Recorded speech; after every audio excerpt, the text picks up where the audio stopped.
Estamos de regreso con nuestro estudio bíblico de la primera carta de Juan y en esta ocasión vamos a observar los versículos que han quedado pendientes en la lección pasada. Son el versículo 7, versículo 9 y vamos a introducirnos al capítulo 2 en el versículo 1 en la primera parte que es la sección A. Esta es la segunda parte del tema que hemos estado desarrollando ya, que son pruebas de la salvación. Esta es la segunda parte. Entonces hemos estado observando ya algunas cosas dentro de este estudio bíblico y algo que estábamos mencionando sobre algunas pruebas de salvación que podemos tener de algunas personas es que tienen que tener dos cosas, ¿no es verdad? Uno, certeza en la realidad del pecado y dos, certeza en una correcta creencia en la naturaleza de Dios, ¿no? ¿Quién es Dios y qué es el pecado? ¿No? ¿Quién es Dios? Dios es un ser de luz. Por eso el texto habla bastante en esa sección, en el capítulo 1, acerca de la luz. Y la luz representada como la verdad de Dios y como la vida moral, ¿no? Y también esta otra parte que es la realidad del pecado, entendiendo de que todos los que hemos nacido de nuevo tenemos que saber de que el pecado es algo real en la vida de cada uno de nosotros y está presente en toda la sociedad. Entonces, este es la segunda parte de este tema, pruebas de salvación, y en esta ocasión vamos a ver tres pruebas más que los creyentes tienen que comprender para darse cuenta de que realmente son salvos o de que están en la verdad y que están en la salvación. ¿Listo? Entremos entonces a lo que viene siendo la parte introductoria. La parte introductoria. Hay una promesa gloriosa del Evangelio. Cuando uno se entrega al Señor, hay una promesa gloriosa allí. Y esa promesa gloriosa es el perdón gratuito del pecador. El perdón gratuito del pecador. Somos perdonados solamente por la gracia del Señor. Y este perdón es ofrecido a todos los que de verdad se arrepienten y creen en la persona y creen en la obra del Señor Jesucristo. Este perdón es entregado netamente a estas personas. Por eso es que podemos decir nosotros, ese perdón divino es tan completo que Dios quita toda impureza, quita toda culpa y castigo de los creyentes pecadores y la reemplaza esos aspectos con justicia, santificación y recompensa celestial. Eso es lo que hace el perdón de Dios. Elimina la impureza, elimina la culpa, elimina el castigo de los pecadores y en lugar de eso pone en la vida de los nuevos creyentes justicia, pone santificación y también pone recompensa celestial. Ahora, el hecho de que el perdón sea total e irrevocable ha llevado a algunos a concluir de manera muy errónea que la salvación, quienes han recibido la salvación, nunca necesitan volver a confesar sus pecados delante de Dios ni a requerir perdón. Este es un concepto erróneo que puede estar circulando por muchos lugares, muchos entornos cristianos, ¿no?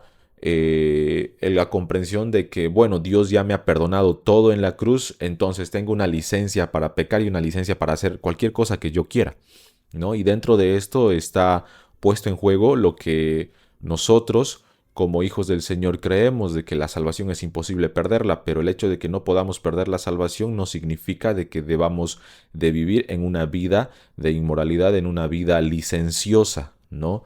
Nosotros necesitamos confesar nuestros pecados delante del Señor, no para ser salvos, sino para que esto sea una evidencia de que hemos sido salvados. Y bueno, esto es lo que se encuentra en esta sección a modo de introducción. ¿Qué hace Juan en esta sección? Juan lo que hace es que concluye esta sección de apertura mediante la aplicación de dos pruebas. Dos pruebas de salvación que se relacionan con el arrepentimiento. ¿Ya? Dos pruebas que se relacionan con el arrepentimiento. Primero es creer en el perdón divino del pecado.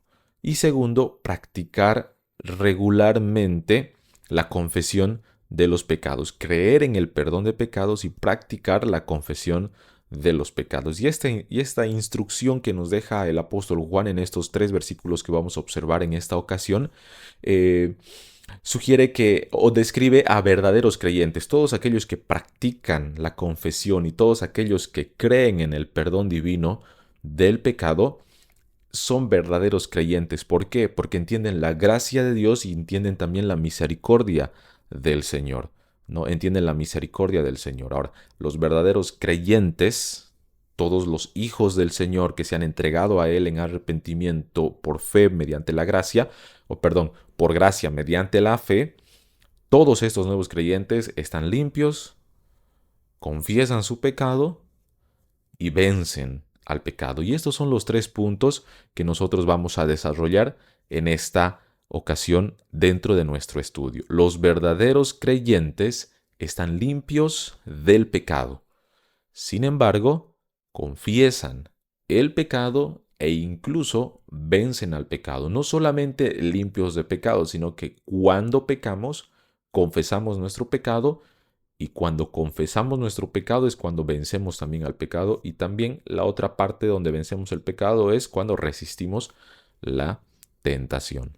Así que estos son los versículos que vamos a estudiar en este estudio, o en este momento. Dice 1 Juan 1, 7, 9 y 2, 1a. Pero si andamos en luz como Él está en luz, tenemos comunión unos con otros, y la sangre de Jesucristo su Hijo nos limpia de todo pecado. Si confesamos nuestros pecados, Él es fiel y justo para perdonar nuestros pecados y limpiarnos de toda maldad. Hijitos míos, estas cosas os escribo para que no pequéis. Son 3 versículos que vamos a meditar en esta ocasión, y quiero que prestemos mucha atención a cada uno de estos versículos. No va a ser muy extenso lo que vamos a desarrollar el día de hoy, pero sí creo que va a ser muy puntual para la comprensión de lo que son las pruebas de la salvación de los verdaderos creyentes, las pruebas de la salvación de los verdaderos creyentes. Y el primer punto que tenemos por desarrollar, hermanos, es justamente esto: la limpieza. Una evidencia de la salvación es que somos hijos limpios. El versículo 7 nos dice a nosotros: pero si andamos en luz, como Él está en luz, tenemos comunión unos con otros, y la sangre de Jesucristo su Hijo nos limpia de todo pecado. Fíjese aquí cómo el apóstol Juan sigue hablando acerca de la luz. Si andamos en luz, recuerde que la luz es la verdad de Dios y la luz es la vida ética, la vida moral. No, si andamos en la verdad de Dios, que nos lleva a tener una vida ética correcta, moralmente correcta, basado en las Escrituras, como Él vivió y como Él está en luz, nosotros evidentemente, hermanos, vamos a tener una comunión con los demás. Las ordenanzas que nosotros hemos encontrado en los versículos pasados, a dejar de mentirnos a nosotros mismos, demuestra la incoherencia entre lo que se dice y lo que hace, ¿no? Uno dice: yo no tengo pecado, pero lo que hace es cometer pecado. Esto, hermanos, vivir una vida así tiene que llevarnos a nosotros ¿a qué? A andar en la luz. Si nosotros decimos que somos hijos de Dios, debemos andar en luz. Por eso aquí está el contraste. Pero si andamos en luz, como Él está en luz, tenemos comunión unos con otros. Y Juan continúa diciendo nuevamente: si andamos en luz, si andamos en luz. Primeramente hace este contraste, y cuando dice si andamos en luz, expresa vivir una vida en santidad progresiva. ¿Ya? La vida no se acaba cuando hemos creído en el Señor, sino que la vida comienza en ese momento.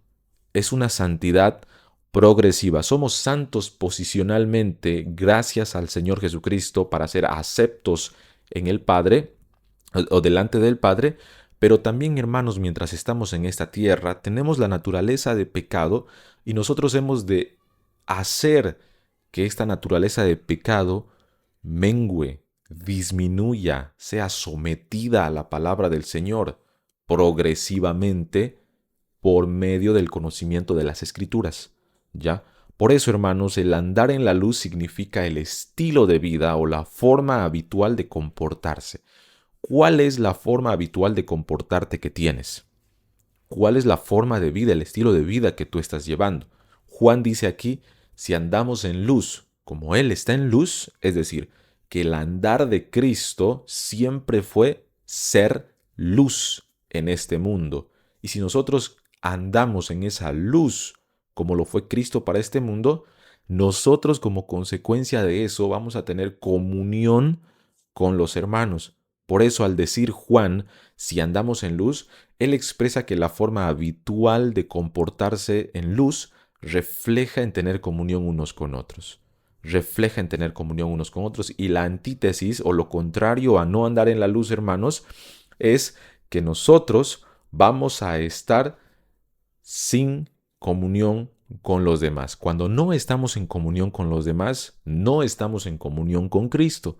Y cuando no estamos en comunión con Cristo, no estamos andando en la luz. Así que uno de los beneficios de andar en luz también es ser limpiados por la sangre de Cristo de todo pecado.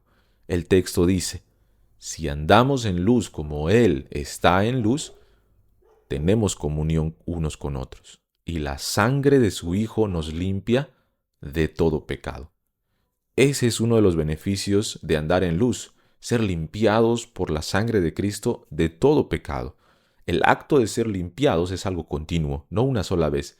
Siempre nos está limpiando Él a nosotros del pecado que nosotros cometemos. No nos perdona algunos pecados. Nos perdona todos nuestros pecados, los que hemos cometido, los que estamos cometiendo y los que hemos de cometer todavía más adelante.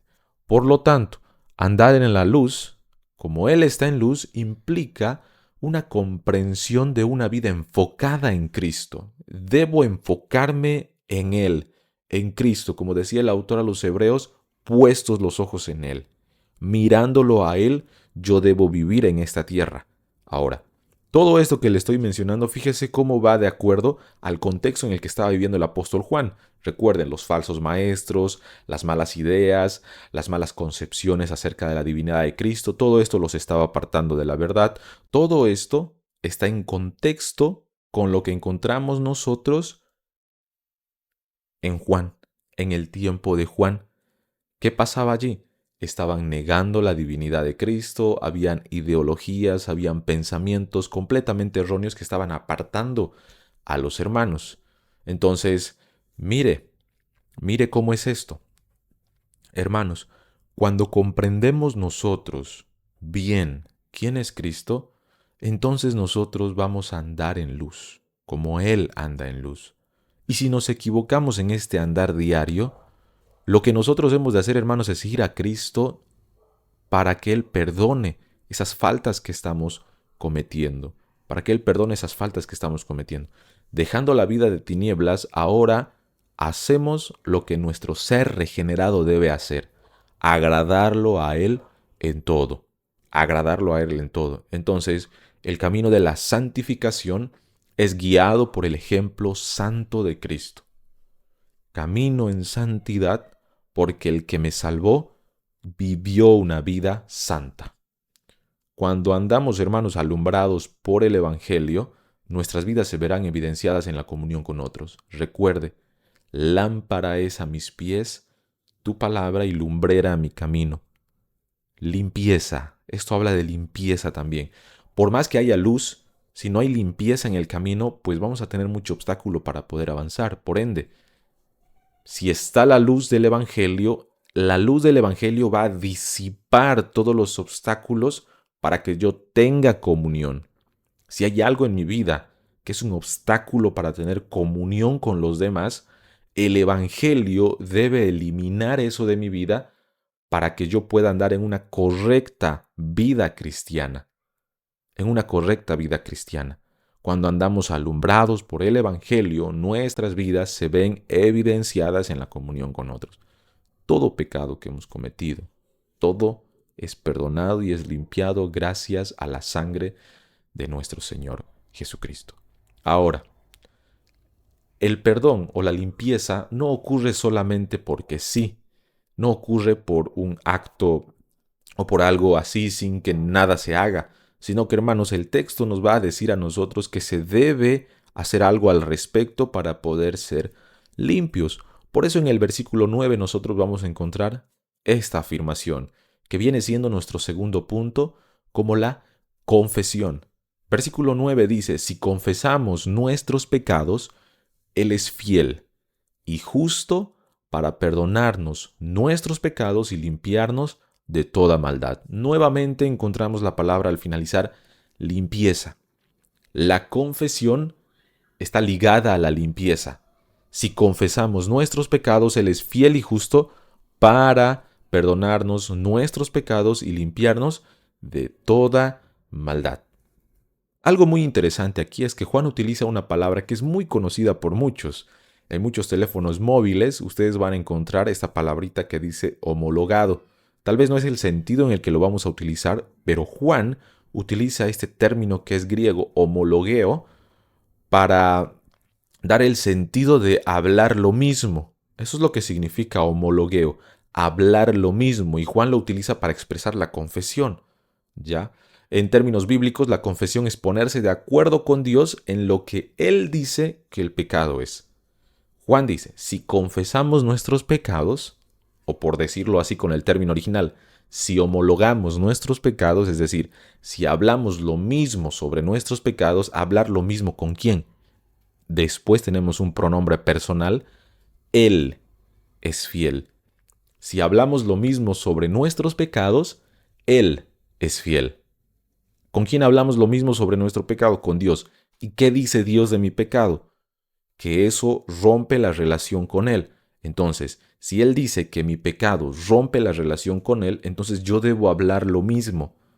Reconocer que sí, evidentemente el pecado rompe mi relación con Él, y entonces yo voy a Él y se lo digo, creo en eso, sé que el pecado rompe la relación contigo, entonces Él es fiel, entonces Él es justo para perdonarnos nuestros pecados, ¿no? Juan lo utiliza para expresar aquí la confesión, y eso es, hermanos, la confesión, ponerse de acuerdo con Dios en mi pecado. No que yo voy a poder, no en el sentido de que voy a poder chantajearlo a Dios, no, sino en que yo me adecuo a lo que Dios piensa del pecado, a lo que Dios piensa del pecado. Por eso, hermanos, la confesión significa tres cosas. Uno, mencionar específicamente los pecados. Si confesamos nuestros pecados, plural, se está utilizando el plural, no el singular, si confieso un pecado. ¿No? Sino si confesamos todos nuestros pecados, la confesión significa que tú debes mencionarle a Dios cuáles han sido los pecados que tú has cometido. Obviamente que hay pecados que cometemos por omisión, no nos damos cuenta. Y cuando hablamos con el Señor, generalizamos al momento de confesarlos. No necesitamos hacer una lista de todos los pecados que hemos cometido, sino presentarle a Él todo lo que nosotros creemos en que hemos fallado, y también pedirle perdón por todo aquello que no nos hemos dado cuenta, en lo que nos hemos equivocado, pero que aún así hemos dañado y hemos ofendido su santo nombre, ¿no? Eso es lo primero. Lo segundo es admitir públicamente los pecados. Si un pecado tú has cometido que ha dañado a otra persona, pídele perdón. Si tú has hecho algo que ha dañado a una persona, pídele perdón también. Primero al Señor, porque es a Él a quien has ofendido. Cuando se da el caso, cuando se tiene que dar el caso de confesarlo públicamente o admitirlo públicamente, debemos hacerlo. Mateo 10:32 dice, a cualquiera pues que me confiese delante de los hombres, yo también le confesaré delante de mi Padre que está en los cielos. Es decir, ser sinceros, ser transparentes. Con esto tiene que ver este asunto de la confesión. Ser transparentes, no ser personas que lo esconden, no. En tercer lugar, dejar de cometer los pecados específicos que hemos estado cometiendo, ¿no? Mateo capítulo 3, versículo 6, dice, y eran bautizados por él en el Jordán, confesando sus pecados, Marcos 1, 5, y salían a él de toda la provincia de Judea y todos los de Jerusalén, y eran bautizados por él en el río Jordán, confesando sus pecados, Hechos 19, 18, y muchos de los que habían creído venían confesando y dando cuenta de sus hechos. Y Santiago 5, 16, confesaos vuestras ofensas unos a otros estén de acuerdo con sus ofensas unos a otros, hablen lo mismo unos a otros sobre el pecado, ¿no? Entonces encontramos todas estas referencias, hermanos, y la fidelidad de Dios en perdonar nuestros pecados gracias al sacrificio de Cristo en la cruz. Si confesamos nuestros pecados, si decimos lo mismo que Dios dice sobre nuestros pecados, Él es fiel. Él prometió perdonarnos nuestros pecados. Él es fiel y va a mantener esa promesa. Pero también, hermanos, Él es justo. Él es justo. ¿Justo en qué? Justo en hacer que las consecuencias de mis actos, las consecuencias de mi pecado desaparezcan. No, eso sería ser injusto. Justo en perdonarnos, fiel en perdonarnos y justo en permitir que vivamos las consecuencias de nuestro pecado. El perdón, la muerte de Cristo es la única forma de obtener ese perdón fiel y ese perdón justo, ¿ya? Y ese perdón justo. Y gracias a Dios, hermanos, que podemos nosotros confesarle nuestras faltas para ser perdonados. Buscad al Señor mientras puede ser hallado, decía el profeta. En su fidelidad Él nos extiende su perdón. En su fidelidad Él nos da cada día de su misericordia. Por otro lado, hermanos, dado que Dios nunca tolerará el pecado, Él también es justo en el trato con nuestro pecado. Nos deja vivir las consecuencias de nuestros pecados. Nos deja. ¿Para qué? Para que nosotros aprendamos a depender de Él. Los profetas del Antiguo Testamento repetidamente habían condenado todo falso alegato de inocencia como un autoengaño. La gente en ese tiempo estaba autoengañándose a sí mismo. Yo no tengo pecado. Dios requería que se reconociera el pecado y que hubiera arrepentimiento. No le sirve de nada a Dios un hombre que no reconoce su pecado y que sigue caminando así por el mundo. Lo que Él busca, hermanos, es arrepentimiento. Dice el apóstol Pedro, no queriendo que ninguno perezca, sino que todos procedan al arrepentimiento. Es en el momento en que la luz nos muestra en el corazón el pecado que debemos confesarlo. No dejarlo pasar por alto, hermanos. Cuando nosotros nos hemos equivocado, cuando nosotros hemos fallado, es en ese momento en el que el Espíritu revela algo en nuestros corazones que nosotros debemos dejar de lado ya ese pecado. Ahí es el momento. Porque si lo dejamos dejamos pasar esa ocasión, ¿qué va a ocurrir? Vamos a hacernos cada vez más duros, cada vez más duros y cada vez más y más duros. Y nada va a movernos a arrepentimiento. Dice en el libro del profeta Jeremías capítulo 2 verso 35, soy inocente, de cierto su ira se apartó de mí. He aquí yo entraré en juicio contigo, porque dijiste, no he pecado. Dios va a entrar en juicio con aquellos que ignoran, que hacen un lado su pecado por no confesarlo al Señor. ¿Cuál es nuestro tercer punto? Nuestro tercer punto es victoria. Una prueba de salvación es la limpieza. Somos conscientes de que hay limpieza en el Señor. Podemos recibir el perdón de Él. 2, confesamos nuestros pecados. Somos limpios del pecado, confesamos nuestros pecados y aquí viene, somos victoriosos sobre el pecado. Dice el versículo 2:1a, hijitos míos, estas cosas os escribo para que no pequéis. Hijitos míos, el cariño y amor que Juan tenía es demostrado a través de serias advertencias que se preocupan por su bienestar con Dios. Eso es amar a alguien, preocuparse por el bienestar del otro, ¿no? Todo lo dicho era solo con el objetivo de que sus vidas sean santificadas y comiencen a vivir para el Señor lejos del pecado. Por eso Pablo va a decir en Romanos 6:12 al 14, no reine pues el pecado en vuestro cuerpo mortal, de modo que lo obedezcáis en sus concupiscencias, ni tampoco presentéis vuestros miembros al pecado como instrumentos de iniquidad, sino presentaos vosotros mismos a Dios vivos de entre los muertos, y vuestros miembros a Dios como instrumentos de justicia. Porque el pecado no se enseñoreará de vosotros, pues no estáis bajo la ley, sino bajo la gracia. Hermanos, que no reine el pecado en nosotros, que no gobierne el pecado en nosotros.